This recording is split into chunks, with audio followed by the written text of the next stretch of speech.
Ja, oké. Wat ben je in? Naar huis, ja? Oh. Ja, maar dan ben ik weer alleen. Ja, sorry. Goodbye.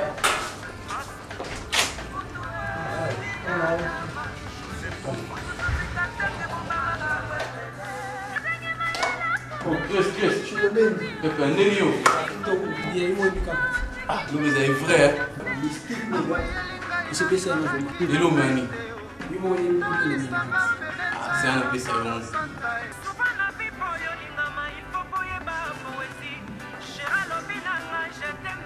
Vamos cá. O Leo me deu uma leme, pô.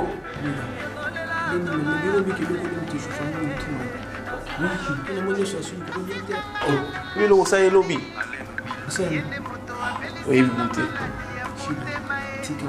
Visa moka karibu yebi. Mira.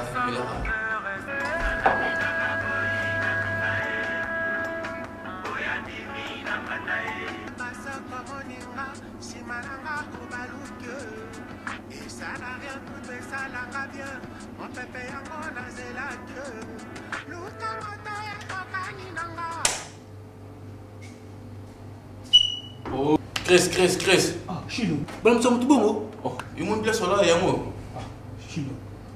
Comment on déconne? Chris. Max Nanola. T'es comme un eh, Chris. Au moins la RT. Na pas na kola la bien te makabwele ki na ngela ntuma. Ah, mais nga Chris, nga ifuna kanga. Désolé, nga ifuna kanga.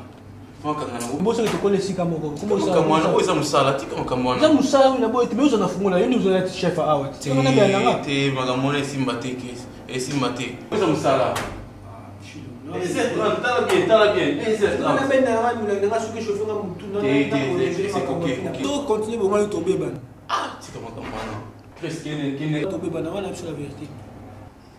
Fils, si tu acceptes mes paroles, si tu conserves mes préceptes au fond de toi-même, si tu prêtes une oreille attentive en inclinant ton cœur vers l'intelligence, oui, si tu fais appel au discernement, si tu recherches l'intelligence, si tu la recherches comme de l'argent, si tu creuses pour trouver comme pour découvrir le trésor, alors tu comprendras ce que révélait l'Éternel et tu apprendras à connaître Dieu.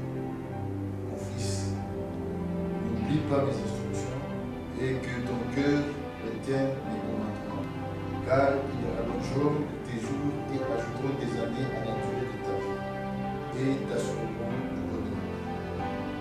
Que l'amour et la fidélité ne te fassent jamais défaut. Attache-les autour de ton cou. Grave-les sur les tablettes de ton cœur. Que Dieu te bénisse. Que Dieu te bénisse. Chilo. Oui, que le belinga. Nyamta lobeli. Yo so ki ngongo le belinga. Nga zambe le belinga Chilo. Undi mangati na ki pa ngongo le belinga. Na ba, nzamba loba na ba. Tika makama langu ekende, tika makamwana kene. Bien sûr mais langue te na ko zamba le belinga. Kene na ndako. Un jour pas le belinga. Na ba. Problème exact.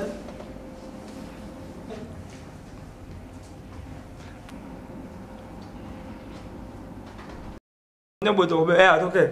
Juste au kanun boy. Toke. Yo mo retard. Kaming te to kanga, o ye retard. Chilo. Yo, okuma mo so neni.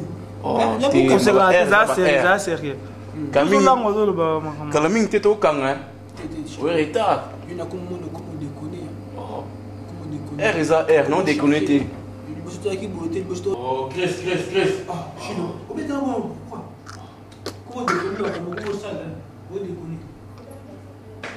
Te